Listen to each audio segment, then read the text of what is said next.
కేంద్రంలో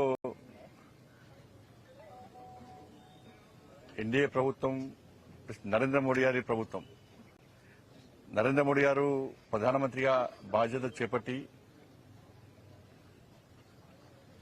నిన్నటికి 4,898 రోజులు 4,398 రోజులు నిన్నటికి 4,398 రోజులు నిన్నటికి ఇది దాన్ని గతంలో నెహ్రూ గారు ప్రధానమంత్రిగా ఉన్నప్పుడు కూడా సేమ్ ఇన్ని రోజులు ఈ దేశాన్ని పాలించారు. దాన్ని అధిగమించి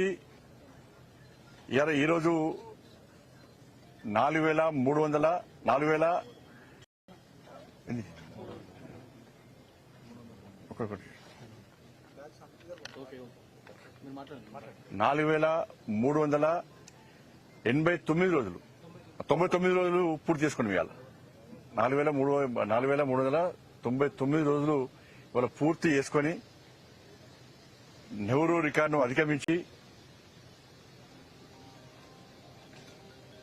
ఇవాళ ముందుకు సాగుతున్న తరుణంలో దేశవ్యాప్తంగా ఒక పండుగ వాతావరణం.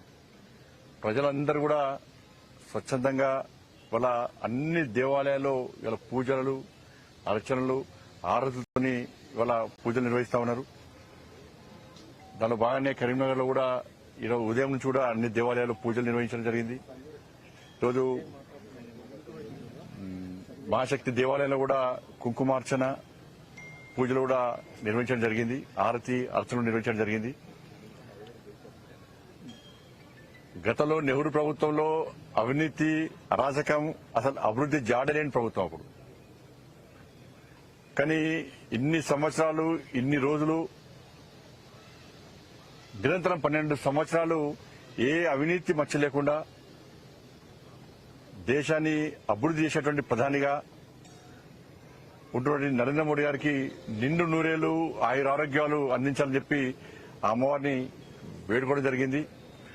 అందరూ కూడా కోరుకుంటున్నాం వారు నిండు నూరేళ్లు ఆయురారోగ్యాలతో ఉండాలని చెప్పని 2047 వరకు వారు ప్రధానిగా నిరంతరం కొనసాగాలని చెప్పి ఇవాళ ప్రతి భారతీయ జనతా పార్టీ కార్యకర్తతో పాటు ప్రతి భారతీయుడు కోరుకుంటున్నటువంటి ఒక అద్భుత సందర్భం ఇది. ఎందుకంటే ఈ దేశంలో 25 కోట్ల మందిని పేదరికం నుంచి ముందు బయటకు తీసుకొచ్చినటువంటి వ్యక్తి.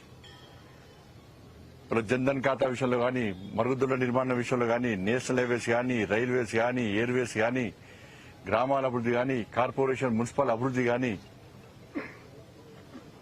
ఇవాళ అనేక సంక్షేమ పథకాలు కానీ, ఇవాళ చిట్ట చివరి వ్యక్తి కూడా సంక్షేమ పథకాలు అందేటటువంటి ఒక అంత్యోదయ సిద్ధాంతంతో ముందుకు సాగుతున్నటువంటి వ్యక్తి ఇలా నరేంద్ర మోడీ గారు. ఇలా బాబాసాహెబ్ అంబేద్కర్ స్ఫూర్తితో ఈ దేశాన్ని పాలిస్తున్న వ్యక్తి నరేంద్ర మోడీ గారు. అటువంటి మహానుభావుడు 2047 వరకు ప్రధానిగా కొనసాగాలని చెప్పి నిండు నూరేళ్లు ఆరోగ్యాలతో ఉండాలని చెప్పి అందరం కోరుకుంటున్నాం. తప్పకుండా అమ్మవారు కరుణిస్తారు.